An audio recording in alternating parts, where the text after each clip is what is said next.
नमस्कार दोस्तों, स्वागत है आपका स्टडी विद विवेक कुमार में। दोस्तों, जैसा कि आपको पता है कि इस चैनल पर 1000 मोस्ट एमसीक्यू क्वेश्चन की सीरीज चल रही है। दोस्तों, इससे पहले भी पार्ट 1 आ चुका है। दोस्तों, उसी सीरीज का यह पार्ट 2 है। चलो दोस्तों, शुरू करते हैं एमसीक्यू क्वेश्चन। दोस्तों, इसी सीरीज का पहला क्वेश्चन है, जिन पर्वतों की सतह ऊबड़ खाबड़ तथा शिखर शंक्वाकार होती हैं, ऐसी पर्वतों को क्या कहा जाता है। दोस्तों, पार्ट 1 में 30 क्वेश्चन हो चुके हैं, इससे ये अगला पार्ट है, तो 31 इसका पहला क्वेश्चन होगा। तो दोस्तों, क्वेश्चन पूछा गया है कि जिन पर्वतों की सतह ऊबड़ खाबड़ तथा शिखर शंक्वाकार होती हैं, ऐसी पर्वतों को क्या कहा जाता है। ऑप्शन है बलित पर्वत, भ्रांशोत्तर पर्वत, ज्वालामुखी पर्वत, या इनमें से कोई नहीं। दोस्तों, इसका आंसर होगा वलित पर्वत। दोस्तों, ये पूछा गया, जो ये क्वेश्चन, ये साइज होता है पर्वतों का इस तरीका से, सतह ऊबड़ खाबड़ ऊपर नीचे हो गई और उनके जो शिखर हैं वो कैसे हो गए, शंक्वाकार हो गए, शंकु की तरह हो गए। तो ऐसे पर्वत कहलाते हैं वलित पर्वत। दोस्तों, आपको बता दूं कि इसके एग्जाम्पल जैसे कि ले सकते हैं हम हिमालय तथा आल्प्स जो हैं वो कैसे पर्वत हैं, वलित पर्वत हैं। चलो दोस्तों, चलते हैं अगले क्वेश्चन की तरफ। दोस्तों, अगला क्वेश्चन है, मनाकी पर्वत किस महासागर में अवस्थित है। ऑप्शन है अटलांटिक महासागर, प्रशांत महासागर, हिंद महासागर, दक्षिणी महासागर। तो दोस्तों, इसका आंसर होगा प्रशांत महासागर। दोस्तों, ये सभी क्वेश्चन एनसीईआरटी बुक से लिए गए हैं, तो ये स्टैटिक जीके के पार्ट हैं। एनसीईआरटी बेस्ड क्वेश्चन है, तो दोस्तों इन्हें ध्यानपूर्वक सुनें और इनकी एनालिसिस को समझें। चलो दोस्तों, चलते हैं अगले क्वेश्चन की तरफ। दोस्तों, अगला क्वेश्चन है, निम्नलिखित में से विश्व का सबसे ऊंचा पठार कौन सा है। तो दोस्तों, इसके ऑप्शन हैं कि दक्कन का पठार, कीनिया का पठार, युगांडा का पूर्वी पठार और तिब्बत का पठार। दोस्तों, इसका आंसर होगा तिब्बत का पठार। सबसे ऊंचा पर्वत जो पठार है वो कौन सा है, तिब्बत का पठार। दोस्तों, जो पठार होते हैं उनकी जो ऊपरी भाग होता है मेज के समान क्या होता है, समतल होता है। और जो पर्वत होते हैं उनका क्या होता है, शंक्वाकार, इस तरीका से उनकी चोटी होती है। लेकिन पठार कैसे होते हैं, ऊपर से सतह से क्या होते हैं, समतल होते हैं। दोस्तों, तिब्बत का पठार सबसे ऊंचा पठार है, जिसकी ऊंचाई समुद्र तल से 4000 से 6000 मीटर तक है, जो आसपास के क्षेत्रों से अधिक उठा हुआ है। और 4000 से 6000 मीटर तक इसकी क्या है, ऊंचाई है। दोस्तों, आपको बता दूं, जो कीनिया का पठार है और युगांडा का जो पूर्वी पठार है, कीनिया का पठार और युगांडा का जो पूर्वी पठार है, ये अफ्रीकी पठार के क्या है, भाग हैं।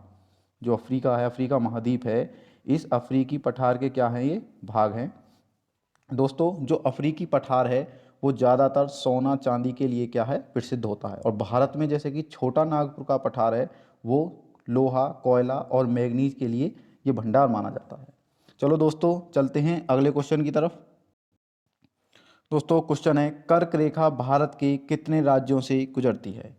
ऑप्शन है 5, 6, 7, 8। दोस्तों, आपको पता होगा, इसका आंसर होगा 8।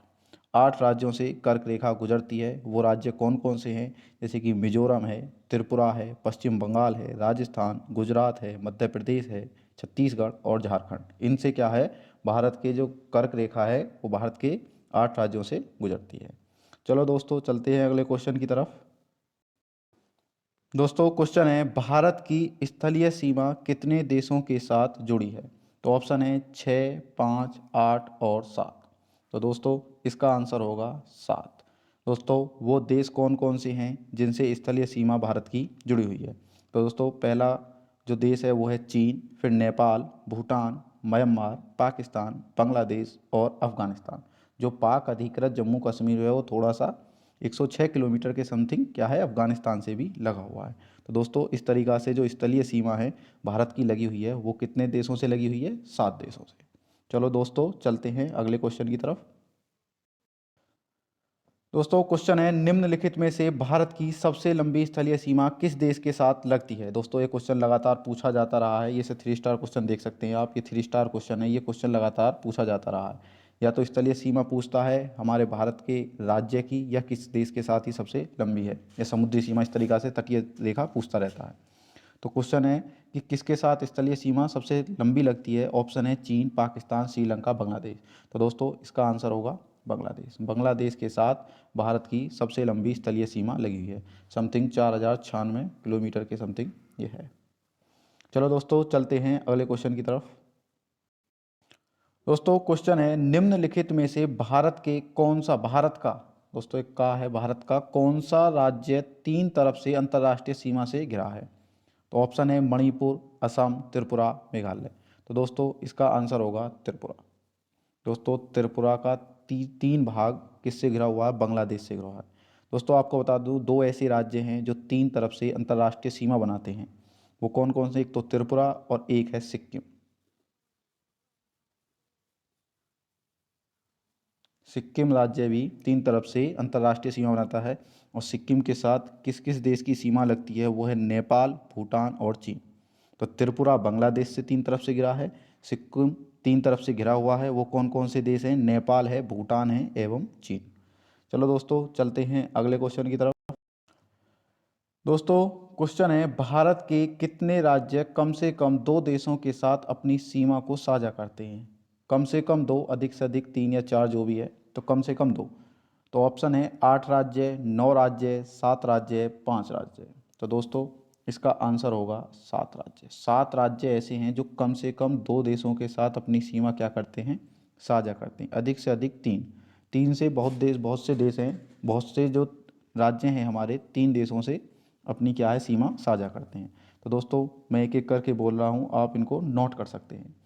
पहला राज्य है जम्मू कश्मीर। जम्मू कश्मीर पाकिस्तान, चीन और अफगानिस्तान से क्या करता है? सीमा साझा करता है। दूसरा उत्तराखंड, नेपाल और चीन के साथ क्या करता है? ये अपनी सीमा साझा करता है। सिक्किम नेपाल, भूटान और चीन के साथ अपनी क्या है? सीमा साझा करता है। अरुणाचल प्रदेश चीन, भूटान और म्यांमार के साथ अपनी क्या है? सीमा साझा करता है। असम भूटान और बांग्लादेश के साथ अपनी सीमा साझा करता है। पश्चिम बंगाल बांग्लादेश, भूटान और नेपाल के साथ अपनी सीमा साझा करता है। मिजोरम बांग्लादेश और म्यांमार के साथ अपनी क्या है? सीमा साझा करता है। चलो दोस्तों चलते हैं अगले क्वेश्चन की तरफ। दोस्तों अगला क्वेश्चन है, विंध्या एवं सतपुड़ा पर्वत श्रेणी के बीच कौन सी नदी बहती है? ऑप्शन है तापी नदी, नर्मदा नदी, चंबल और सोन नदी। तो दोस्तों इसका आंसर होगा नर्मदा नदी। तो दोस्तों आपको बता दूं, दो तरीका से नदी पढ़नी है हमें जब भी कभी भारत की नदी पढ़ेंगी। एक तो इधर बंगाल की खाड़ी में गिरने वाली नदियाँ, और एक अरब सागर में गिरने वाली नदियाँ। तो दोस्तों जो नर्मदा नदी है ये सबसे लंबी नदी है, जो कहाँ गिरती है? अरब सागर में जाकर गिरती है। दोस्तों नर्मदा नदी से क्वेश्चन इस तरीक़ा से भी पूछा गया है कि ऐसी कौन सी नदी है जो भ्रंश घाटी में बहती है? तो ये दो नदियां हैं, तापी नदी, एक है नर्मदा नदी। तो दोस्तों जो नर्मदा नदी है सबसे लंबी नदी है, जो अरब सागर में क्या है? गिरती है। तो कौन कौन से पर्वत श्रेणियों के बीच में बहती है ये नदी? विंध्या एवं सतपुड़ा पर्वत श्रेणी। तो दोस्तों मैं आपको बताना चाहूँगा कि भ्रंश घाटियाँ होती कैसे हैं, समझते हैं। दोस्तों समझिए कि ये तीन भाग हैं, स्थल के तीन भाग हैं। यदि इनके किसी जैसे कि प्लेट विवर्तनी की घटनाएं होती हैं, इनमें इस तरीक़ा से हलचल हो कि ये बीच वाला भाग नीचे बैठ जाए और ये दोनों के दोनों क्या हों? स्थिर बने रहें, तो बीच में क्या हो जाएगी? ये खाई की तरह एक आकृति बनेगी, इसे बोला जाएगा भ्रंश। और इसी में जब नदी प्रवाहित होगी तो वो कहलाएगी भ्रंश घाटी नदियाँ। तो ऐसे ही नदी है कौन सी? नर्मदा। तो एक तरफ विंध्या, एक तरफ सतपुड़ा, दोनों पर्वत श्रेणियों के बीच क्या है? ये बहती है। चलो दोस्तों चलते हैं अगले क्वेश्चन की तरफ। दोस्तों क्वेश्चन है, भारत का कौन सा द्वीप प्रवाल द्वीप है? तो ऑप्शन है लक्षद्वीप, अंडमान द्वीप, निकोबार द्वीप, पब्बन द्वीप। तो दोस्तों आपको बता दूं इसका आंसर होगा लक्षद्वीप। दोस्तों हमारे देश में दो द्वीप हैं, एक है लक्षद्वीप और एक है अंडमान निकोबार द्वीप। दोस्तों इधर बंगाल की खाड़ी है, बे ऑफ बंगाल, इधर है कौन सा? अंडमान निकोबार, ये अंडमान निकोबार है, इधर लक्षद्वीप है। तो दोस्तों जो लक्षद्वीप है ये प्रवाल द्वीप से बना हुआ है, ये प्रवाल है, प्रवालों से क्या है? ये बना हुआ है। और जो अंडमान निकोबार द्वीप है दोस्तों, कभी डीप पढ़ाऊंगा इसे, कि जो हिमालय का ही ये क्या है? भाग है। हिमालय जो समुद्र में है या बंगाल की खाड़ी में है, उसकी ही पर्वत चोटियाँ जो हैं वो क्या है? अंडमान निकोबार है। तो इसका आंसर होगा लक्षद्वीप। चलो दोस्तों चलते हैं अगले क्वेश्चन की तरफ। दोस्तों क्वेश्चन है, मानसून शब्द की उत्पत्ति किस भाषा से हुई है? ऑप्शन में है अरबी भाषा, फारसी भाषा, लैटिन भाषा, संस्कृत भाषा। तो दोस्तों इसका आंसर होगा अरबी भाषा। दोस्तों जो मानसून शब्द है वो अरबी भाषा के मौसम शब्द से लिया गया है, जिसका अर्थ है मौसम। दोस्तों मौसम वायुमंडल में दिन प्रतिदिन होने वाले जो परिवर्तन हैं उसको दिखाता है, दिन प्रतिदिन होने वाले परिवर्तनों को। यदि यह परिवर्तन 35 से या 40 या 30-35 साल में मापी जाएं तो उस औसत दशा को जलवायु कहते हैं। दोस्तों, जलवायु घटना 30 से 35 वर्षों की होती है और दिन प्रतिदिन मापी जाने वाली घटनाएं क्या होती है? मौसम या मौसम परिवर्तन होता है। चलो दोस्तों, चलते हैं अगले क्वेश्चन की तरफ। दोस्तों, क्वेश्चन है, निम्नलिखित में से भारत के किस भाग में लौटते हुए मानसून के कारण क्या है? वर्षा होती है। ऑप्शन है असम, महाराष्ट्र एवं बिहार, बंगाल एवं राजस्थान, तमिलनाडु एवं आंध्र प्रदेश। दोस्तों, लौटता हुआ मानसून तमिलनाडु एवं आंध्र प्रदेश में वर्षा करता है। दोस्तों, इस तरीक़ा से भी क्वेश्चन पूछा गया है कि ये भारत के दो भाग हो गए, दो तट हैं। इस बार ये वाला क्षेत्र मालाबार तट और ये वाला क्षेत्र कोरोमंडल तट। इस तरीक़ा से भी क्वेश्चन पूछा गया है कि लौटता हुआ मानसून कौन से तट पर क्या है? वर्षा करता है। तो इस वाले तट पे क्या है? वर्षा करता है। इसे कहते हैं कोरोमंडल तट और ये है तुम्हारा मालाबार तट। ठीक है, कोरोमंडल तट में कौन कौन से आते हैं? तमिलनाडु, आंध्र प्रदेश। तो लौटता हुआ मानसून तमिलनाडु एवं आंध्र प्रदेश में वर्षा करता है।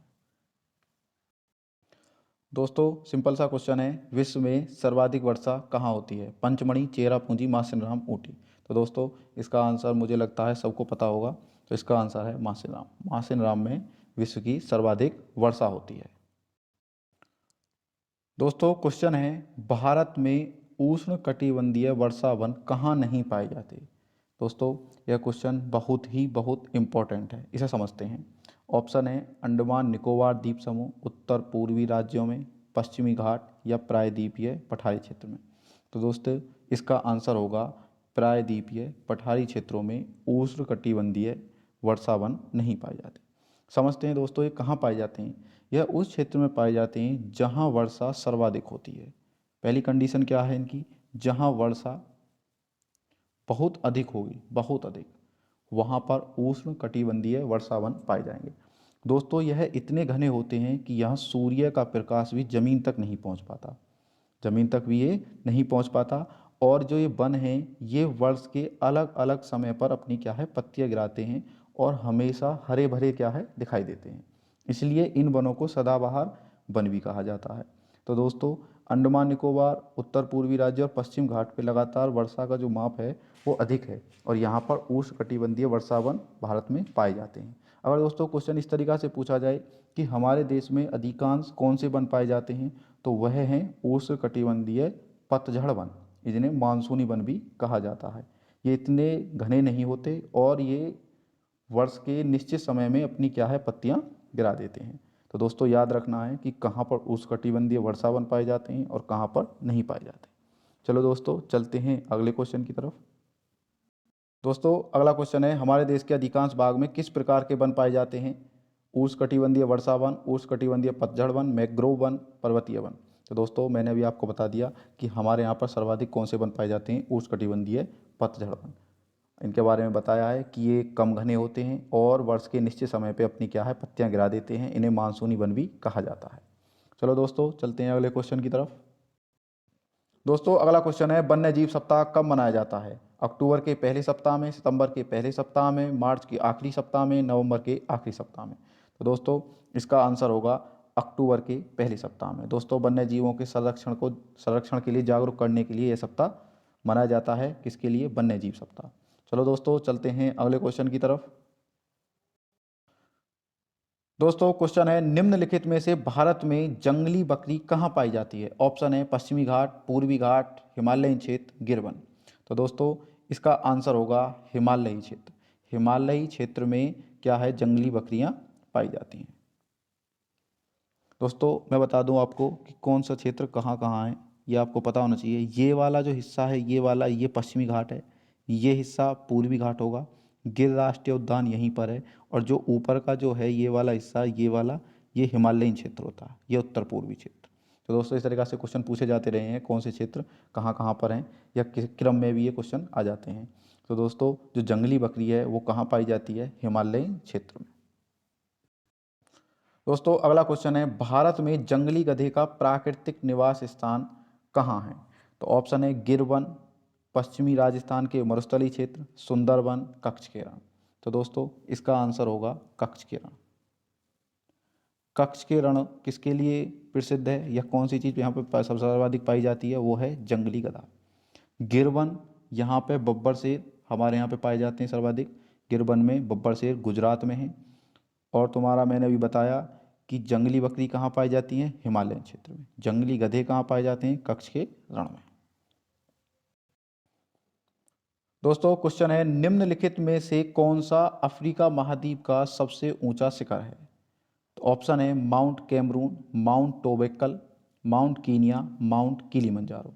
तो दोस्तों जो अफ्रीका की सर्वोच्च चोटी है वो कौन सी है, माउंट किलिमंजारो। ये तंजानिया में है। दोस्तों यहाँ पर एक छग्गा जनजाति क्या है, निवास करती है और कहवा की क्या है, खेती करती है। तो दोस्तों मेरा आपको सजेशन है कि आप जितनी भी महाद्वीप हैं इनकी सर्वोच्च चोटियाँ याद कर लें। तो अफ्रीका की माउंट किलिमंजारो है। चलो दोस्तों चलते हैं अगले क्वेश्चन की तरफ। दोस्तों अगला क्वेश्चन है, अफ्रीका महाद्वीप के किस भाग में एटलस पर्वत का विस्तार है? दोस्तों इंपॉर्टेंट क्वेश्चन है, यह कई बार क्वेश्चन पेपरों में आया हुआ है। तो दोस्तों इसमें ऑप्शन है उत्तर पश्चिमी भाग, दक्षिणी भाग, उत्तर पूर्वी भाग, मध्य भाग। तो दोस्तों जो एटलस पर्वत है वो अफ्रीका के उत्तर पश्चिम भाग में क्या है, इसका विस्तार है। दोस्तों इस तरीक़ा से इसका मैप है अफ्रीका महाद्वीप का, इस तरीक़ा से मैप है। यहाँ पर है, यह स्थिति एटलस पर्वत की है। तो दोस्तों एटलस पर्वत किन किन देशों में फैला हुआ है ये भी पता होना चाहिए। मोरक्को, अल्जीरिया और ट्यूनीसिया में यह पर्वत श्रेणी फैली हुई है। तो दोस्तों आपको बता दूं कि एटलस पर्वत की सर्वोच्च जो चोटी है वो है माउंट टोबेकल। इससे पहले क्वेश्चन में मैंने पूछा था अफ्रीका की सर्वोच्च चोटी कौन सी है, उसमें ऑप्शन था एक माउंट टोबेकल। वो अफ्रीका की सर्वोच्च चोटी नहीं है, लेकिन एटलस पर्वतमाला की सर्वोच्च चोटी कौन सी है, माउंट टोबेकल है। दोस्तों एक पर्वतमाला इधर है और एक इधर नीचे है इसमें, तो वो है माउंट ड्रैकन्सबर्ग, माउंट ड्रैकन्सबर्ग। तो ये किधर है, ये तो हो गया उत्तर पश्चिमी भाग और ये दक्षिण पूर्वी भाग। चलो दोस्तों चलते हैं अगले क्वेश्चन की तरफ।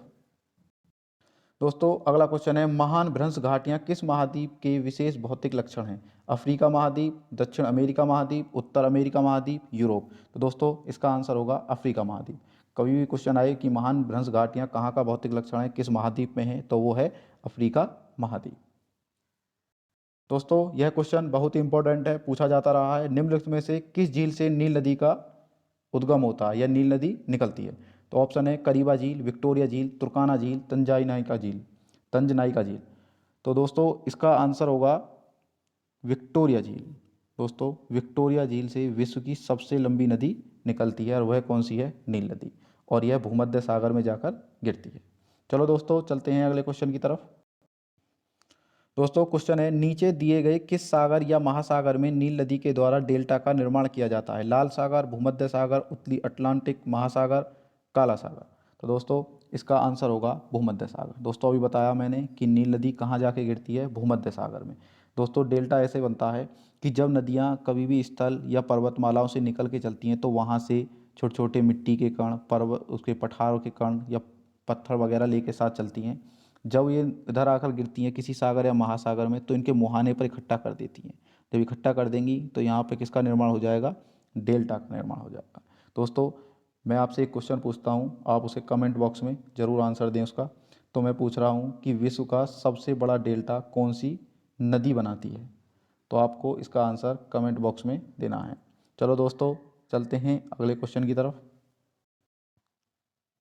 दोस्तों क्वेश्चन है, नीचे दिए गए किस नदी पर विक्टोरिया जलप्रपात अवस्थित है? ऑप्शन है जाम्बेजी नदी, जायरे नदी, ऑरेंज नदी, लिम्पोपो नदी। तो दोस्तों इसका आंसर होगा जाम्बेजी नदी। जाम्बेजी नदी पर विक्टोरिया जलप्रपात अवस्थित है। दोस्तों आपको बता दूं जो विक्टोरिया जलप्रपात है ये अफ्रीका में है, और एक और जलप्रपात है नियाग्रा जलप्रपात। कुछ पूछा जाए कि नियाग्रा जलप्रपात कहाँ है, वो किधर है, उत्तर अमेरिका यानी कि यूएसए में है। तो दोस्तों जो विक्टोरिया जलप्रपात है वो नियाग्रा जलप्रपात से भी ऊंचा और अधिक चौड़ा है। और इसका अर्थ होता है, जो विक्टोरिया जलप्रपात है वहाँ के मूल नाम में जो अर्थ है इसका वो है धुआं जो गरजता है। इस जलप्रपात की जो चौड़ाई है वो 2 किलोमीटर से भी अधिक है। दोस्तों जलप्रपात ऐसे होते हैं जैसे कि पर्वतों, जैसे ये पर्वत है, पर्वत से जब कोई झरना टाइप का गिरता है इस तरीक़ा से, ये होता है जलप्रपात। तो ऊंचाई से गिरता हुआ पानी क्या बनता है, जलप्रपात।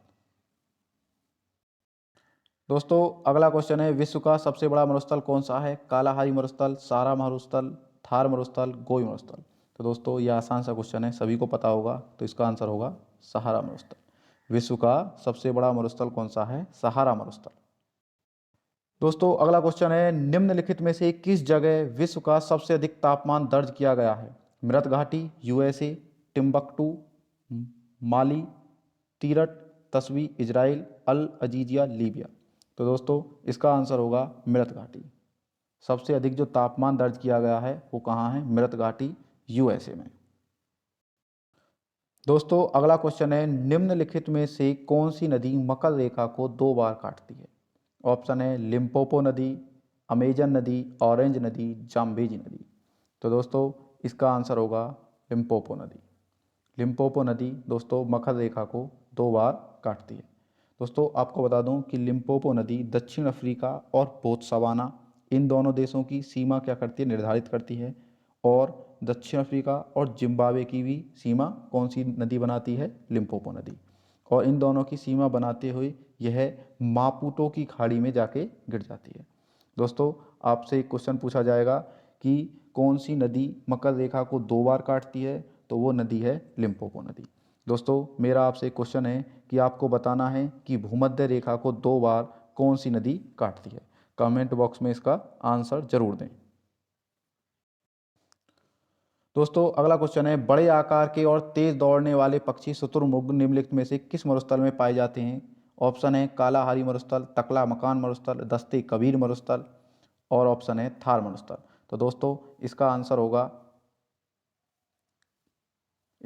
होगा दोस्तों कालाहारी मरुस्थल।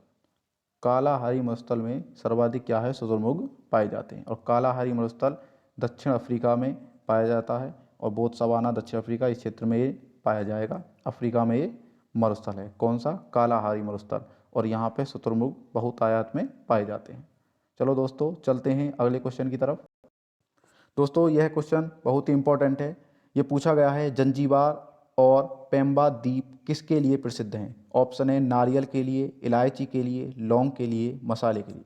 दोस्तों आपको बता दूं कि यह दोनों द्वीप अफ्रीका महाद्वीप में हैं और यह लौंग के लिए प्रसिद्ध हैं। किसके लिए प्रसिद्ध हैं? लौंग के लिए यह प्रसिद्ध हैं। क्वेश्चन पूछा गया है कि ये दोनों द्वीप किसके लिए प्रसिद्ध हैं, तो लौंग के लिए ये दोनों द्वीप क्या हैं? प्रसिद्ध हैं। दोस्तों अगला क्वेश्चन है, अफ्रीका महाद्वीप में कौन सी भाषा ज़्यादातर लोगों के द्वारा बोली एवं समझी जाती है? ऑप्शन है अरबी, फ्रेंच, अंग्रेजी और स्वाहिली। तो दोस्तों इसका आंसर होगा स्वाहिली। स्वाहिली अफ्रीका में सर्वाधिक बोली और समझी जाती है। क्वेश्चन है, सर्वात्मवाद धर्म को मानने वाले लोग मुख्यतः किस महाद्वीप में निवास करते हैं? ऑप्शन है उत्तर अमेरिका, दक्षिण अमेरिका, अफ्रीका और एशिया। तो दोस्तों मैं आपको बता दूं कि इसका आंसर है अफ्रीका। दोस्तों जो अफ्रीका महाद्वीप में बहुत सी क्या हैं? जनजातियां पाई जाती हैं। उन्हीं का एक धर्म है सर्वात्मवाद। सर्वात्मवाद को मानने वाले जो लोग हैं वो कहाँ मिलते हैं? अफ्रीका में। और यहाँ पे बहुत सी क्या हैं? जनजातियां पाई जाती हैं और उन्हीं का यह धर्म है। अफ्रीका में मुसलमान, मुस्लिम धर्म मानने वाले और ईसाई धर्म मानने वाले ये लोग बहुतायत में पाए जाते हैं। दोस्तों अगला क्वेश्चन है, अफ्रीका महाद्वीप के किस देश को नील नदी का उपहार कहते हैं? ऑप्शन है इथोपिया, मिस्र, सूडान, दक्षिणी सूडान। तो दोस्तों इसका आंसर होगा मिस्र। मिस्र को नील नदी का उपहार कहा जाता है। दोस्तों यह क्वेश्चन बहुत ही इंपॉर्टेंट है। पूछा गया है कि अफ्रीका के किस देश में अप्रैल और मई में गर्म, शुष्क और धूल भरी हवाएं चलती हैं तथा इन हवाओं को खमसिन कहते हैं? तो किस देश में चलती हैं? अल्जीरिया, नाइजीरिया, सूडान या मिस्र? तो दोस्तों इसका आंसर होगा मिस्र। मिस्र देश में जो गर्म हवाएं चलती हैं अप्रैल और मई के महीने में दक्षिण से चलती हैं, दक्षिण की ओर से चलती हैं, गर्म, शुष्क और धूल भरी होती हैं और जिन्हें खमसिन कहा जाता है। मिस्र में क्या कहा जाता है? खमसिन कहा जाता है। दोस्तों आपको बता दूं कि जो सहारा मरुस्थल है वो मिस्र देश तक क्या है? फैला हुआ है और मिस्र देश का आधा भाग क्या है? मरुस्थल है और यहाँ पर जो आबादी है वो नहीं के बराबर है। तो दोस्तों जो यहाँ पे हवाएं चलती हैं उन्हें क्या कहा जाता है? खमसिन कहा जाता है। दोस्तों क्वेश्चन है, निम्नलिखित में से कौन सा विश्व का सबसे ऊंचा ज्वालामुखी पर्वत है? ऑप्शन है mount Kilimanjaro, mount Cotopaxi, mount Saint Helens, mount Fujiyama. तो दोस्तों इसका आंसर है माउंट कोटोपैक्सी। दोस्तों आपको बताना है कि माउंट कोटोपैक्सी किस देश में है, किस महाद्वीप में और किस देश में है। इसका आंसर कमेंट बॉक्स में दें। चलो दोस्तों चलते हैं अगले क्वेश्चन की तरफ। दोस्तों अगला क्वेश्चन है, विश्व के सबसे बड़े शिकारी पक्षी का नाम क्या है? ऑप्शन है कॉन्डोर, शुतुरमुर्ग, रिया, गिद्ध। तो दोस्तों इसका आंसर है कॉन्डोर। विश्व के सबसे बड़े जो शिकारी पक्षी है उसका क्या नाम है? कॉन्डोर है। और यह दक्षिण अमेरिका महाद्वीप में क्या है, ये पाया जाता है। चलो दोस्तों चलते हैं अगले क्वेश्चन की तरफ। दोस्तों अगला क्वेश्चन है, निम्नलिखित में से विश्व का सबसे ऊंचा जलप्रपात कौन सा है? ऑप्शन है नियाग्रा जलप्रपात, जोग जलप्रपात, विक्टोरिया जलप्रपात, एंजिल जलप्रपात। तो दोस्तों इसका आंसर होगा एंजिल जलप्रपात। दोस्तों यह वेनेजुएला में है, कैरो नदी पर है और सबसे ऊंचा क्या है, ये जलप्रपात है। क्या नाम है इसका? एंजिल जलप्रपात। और इसकी ऊंचाई 979 मीटर। इसकी ऊंचाई है 979 मीटर। चलो दोस्तों चलते हैं अगले क्वेश्चन की तरफ। दोस्तों क्वेश्चन है, दक्षिण अमेरिका के संदर्भ में फजेंडा किसे कहते हैं? ब्राजील में कहवा के बागानों को, भेड़ों को रखने के लिए बड़े बड़े स्थानों को, पेंटेगोनिया के मरुस्थल में उगने वाली कटीली झाड़ियों को, और एडीज पर्वत के पतझड़ वनों को। तो दोस्तों इसका आंसर होगा ब्राजील में कहवा के बागानों को फजेंडा कहा जाता है। क्वेश्चन पूछा गया है कि दक्षिण अमेरिका के संदर्भ में यह फजेंडा किसे कहते हैं, तो वह है ब्राजील में कहवा के बागानों को फजेंडा कहा जाता है। दोस्तों अगला क्वेश्चन है, निम्नलिखित में से किस बंदरगाह को विश्व में कॉफी बंदरगाह के नाम से जाना जाता है? ऑप्शन है Rio Grande, Santos, Rio de Janeiro, Bahia Blanca. तो ऑप्शन जो दे रखे हैं दोस्तों, इसमें सही आंसर होगा सेंटोस। सेंटोस बंदरगाह को कॉफ़ी बंदरगाह या कहवा बंदरगाह के नाम से जाना जाता है और ये दोस्तों ब्राज़ील में है। किस देश में है? ब्राज़ील। ब्राज़ील में है सेंटोस बंदरगाह, जिसे कॉफ़ी बंदरगाह के नाम से जाना जाता है। दोस्तों अगला क्वेश्चन है, किस देश को प्यासी भूमि का देश कहते हैं? ऑप्शन है सऊदी अरब, इजराइल, ऑस्ट्रेलिया, चीन। तो दोस्तों इसका आंसर है ऑस्ट्रेलिया। दोस्तों ऑस्ट्रेलिया के बहुत से भाग पर बहुत कम वर्षा होती है, इसलिए इसे क्या कहा जाता है? प्यासी भूमि का देश। दोस्तों आपको बता दूं कि ऑस्ट्रेलिया सबसे छोटा क्या है? महाद्वीप है और जो पृथ्वी के दक्षिणी गोलार्ध में स्थित है। चलो दोस्तों चलते हैं अगले क्वेश्चन की तरफ। दोस्तों अगला क्वेश्चन है, ग्रेट डिवाइडिंग रेंज पर्वत किस देश में स्थित है? ऑप्शन है न्यूजीलैंड, फ्रांस, ऑस्ट्रेलिया, कनाडा। तो दोस्तों इसका आंसर है ऑस्ट्रेलिया। जो ग्रेट डिवाइडिंग रेंज पर्वतमाला है वो कहाँ पर है? ऑस्ट्रेलिया में है और इसकी सर्वोच्च चोटी है माउंट कॉसयूस्को। उस पर्वत चोटी का क्या नाम है? माउंट कॉसयूस्को। चलो दोस्तों चलते हैं अगले क्वेश्चन की तरफ। दोस्तों अगला क्वेश्चन है, ऑस्ट्रेलिया की ग्रेट बैरियर रीफ किस महासागर में है? ऑप्शन है हिंद महासागर, प्रशांत महासागर, उत्तरी अटलांटिक महासागर, दक्षिणी अटलांटिक महासागर। तो दोस्तों इसका आंसर होगा प्रशांत महासागर। जो ग्रेट बैरियर रीफ है, जो प्रवालों की जो बनाई हुई एक भित्ति है, वो कहाँ स्थित है? प्रशांत महासागर में, ऑस्ट्रेलिया में। तो दोस्तों यहाँ पर सर्वाधिक क्या है? प्रवाल की मात्रा है, सभी प्रवालों की जातियाँ यहाँ पर पाई जाती हैं। चलो दोस्तों चलते हैं अगले क्वेश्चन की तरफ। दोस्तों अगला क्वेश्चन है, ऑस्ट्रेलिया में शीतोष्ण कटिबंधीय घास भूमि चौकी एवं डार्लिंग नदियों की द्रोणी में फैली है। दोस्तों यहाँ पर है, मिस्टेक से मिसप्रिंट हो गया है, यहाँ मर्रे है, भूमि चौकी घास भूमि, और यहाँ पे मर्रे मर्रे नदी है, मर्रे एवं डार्लिंग नदियों की द्रोणी में फैली है। तो दो नदियाँ हैं, उनके दोयाब क्षेत्र है मर्रे एवं डार्लिंग। इसे सही कर लेना। घास भूमि मर्रे एवं डार्लिंग नदियों की द्रोणी में फैली है। उन्हें किस नाम से जाना जाता है? ऑप्शन है बेल्ट, सवाना, डाउन्स, प्रेरी। तो दोस्तों इसका आंसर होगा डाउन्स। किस नाम से जाना जाता है? डाउन्स। दोस्तों अगला क्वेश्चन है, किस महाद्वीप को विज्ञान के लिए समर्पित महाद्वीप कहा जाता है? ऑप्शन है अफ्रीका, उत्तर अमेरिका, अंटार्कटिका, यूरोप। तो दोस्तों इसका आंसर है अंटार्कटिका। दोस्तों आपको बता दूं कि यह महाद्वीपों में एकमात्र ऐसा महाद्वीप है जो सदा बर्फ से ढका रहता है, इसलिए इसे श्वेत महाद्वीप भी कहा जाता है।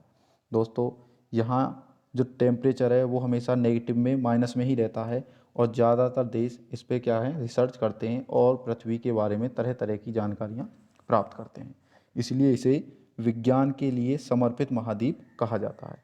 चलो दोस्तों चलते हैं अगले क्वेश्चन की तरफ। दोस्तों अगला क्वेश्चन है, अंटार्कटिका महाद्वीप को चारों ओर से घेरने वाले महासागर का नाम क्या है? दक्षिणी महासागर, हिंद महासागर, प्रशांत महासागर, अटलांटिक महासागर। तो दोस्तों इसका आंसर होगा दक्षिणी महासागर। जो चारों तरफ से घेरे हुए है उस महासागर का नाम है दक्षिणी महासागर। चलो दोस्तों चलते हैं अगले क्वेश्चन की तरफ।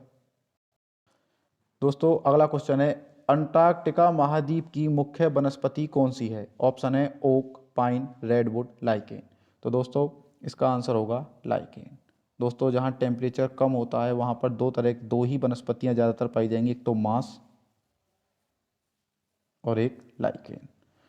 दोस्तों अंटार्कटिका महाद्वीप पर हमेशा बर्फ़ रहती है, बर्फ़ से ढका रहता है, टेम्परेचर कम रहता है, इसलिए वहाँ पर लाइकेन और मास की क्या है, वनस्पतियाँ पाई जाती हैं। दोस्तों ये जितने भी मैंने अभी तक 75 क्वेश्चन कराए हैं सभी एनसीईआरटी बुक से लिए गए हैं। दोस्तों इन्हीं क्वेश्चनों को आप सही से तैयार करें और आगामी आने वाली प्रतियोगी परीक्षाओं में अपनी सफलता सुनिश्चित करें। दोस्तों जल्द ही मैं पार्ट 3 लेकर आऊँगा और जितना जल्दी हो सकेगा, जितने भी 1000 जो मैंने MCQ सीरीज चलाई है उसे जल्दी से जल्द पूरा किया जाएगा। कि दोस्तों अब ये ज्योग्राफी के क्वेश्चन सॉल्व करा रहा हूँ, आगे जो सीरीज आएगी उसमें पॉलिटी और हिस्ट्री के क्वेश्चन भी कराए जाएंगे। सारे के सारे क्वेश्चन NCERT बेस होंगे। धन्यवाद दोस्तों पूरी वीडियो देखने के लिए।